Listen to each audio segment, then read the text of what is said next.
আপনি কি চান আপনার ফোনের গুরুত্বপূর্ণ ফটো এবং ভিডিও কোনো অ্যাপস ডাউনলোড করা ছাড়াই হাইড করে রাখবেন? তাহলে ভিডিওটি আপনার জন্য। হ্যালো ভিউয়ার্স, আসসালামু আলাইকুম। আপনারা দেখছেন সাগর টেকজন। সাগর টেকজনের পক্ষ থেকে আমি সাগর আছি আপনাদের সাথে। তো চলুন কথা না বাড়িয়ে আজকের মূল ভিডিও শুরু করা যাক। Welcome back. হাইড করার জন্য আপনি চলে যান আপনার মোবাইল ফোনের ফাইল অপশনে। ফাইল অপশনে যাওয়ার পর আপনি এখানে দেখতে পাচ্ছেন যে স্টোরেজে ক্লিক করুন। আপনি এখান থেকে যে ফোল্ডারটি হাইড করবেন ওই ফোল্ডারটি সিলেক্ট করুন এবং ফোল্ডারের পাশে থাকা 3 ডটে ক্লিক করুন। তারপর এখানে দেখতে পাচ্ছেন যে রিনেমে ক্লিক করুন। রিনেমে ক্লিক করার পর এখানে সর্বপ্রথম একটা ডট দিন। এখানে একটা ডট আইকন দেওয়ার পর এখানে ওকেতে ক্লিক করুন। ওকেতে ক্লিক করলে কিছুক্ষণের মধ্যে দেখতে পারবেন যে আপনার ওই ফোল্ডারটি হাইড হয়ে গিয়েছে। এখন এই হাইড করা ফোল্ডারটি দেখার জন্য আপনি উপরে দেখতে পাচ্ছেন যে একটি ব্যাক স্পেস বাটন, আপনি এখানে ক্লিক করুন। এখানে ক্লিক করার পর উপরে দেখতে পাচ্ছেন 3 লাইন বাটন, আপনি 3 লাইন বাটনে ক্লিক করুন।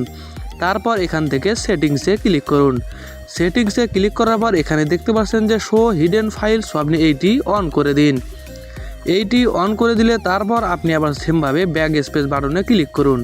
তারপর সেমভাবে স্টোরেজে ক্লিক করুন। স্টোরেজে ক্লিক করার পর তারপর দেখতে পারবেন যে উপরে আপনার ফাইলটি শো করতেছে।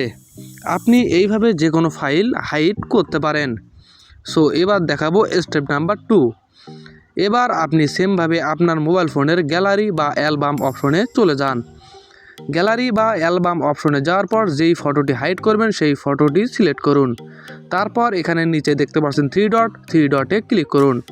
তারপর স্ক্রল ডাউন করে নিচের দিকে যাওয়ার পর এখানে দেখতে পাচ্ছেন হাইড, আপনি হাইডে ক্লিক করুন। হাইডে ক্লিক করার সাথে সাথে ফটোটি হাইড হয়ে যাবে। তারপর আপনি এখানে ব্যাক স্পেস বাটনে ক্লিক করুন। তারপর আপনি আবার ব্যাক স্পেস বাটনে ক্লিক করুন। ব্যাক স্পেস বাটনে ক্লিক করার পর উপরে দেখতে পাচ্ছেন যে সেটিংস নামে একটি আইকন, আপনি একটা সেটিংস আইকনে ক্লিক করুন। সেটিংস আইকনে ক্লিক করার পর এখানে দেখতে পাচ্ছেন যে হিডেন ফটো। হিডেন ফটোনে ক্লিক করলে আপনি এখান থেকে সমস্ত ফটো বা ভিডিও দেখতে পারবেন। আপনি যদি এইটা আবার আনহাইড করতে চান তাহলে এইখানে ক্লিক করুন। এইখানে ক্লিক করার পর এখানে দেখতে পাচ্ছেন যে আনহাইড, আপনি এইখানে ক্লিক করুন। এইখানে ক্লিক করলে আপনার ফাইলটি আবার আনহাইড হয়ে যাবে। আজকের এই ভিডিওটি যদি আপনার একটু ভালো লেগে থাকে তাহলে ভিডিওতে একটা লাইক দিয়ে চ্যানেলটি সাবস্ক্রাইব করে আমার সাথে থাকুন। ধন্যবাদ ভিডিওটি দেখার জন্য।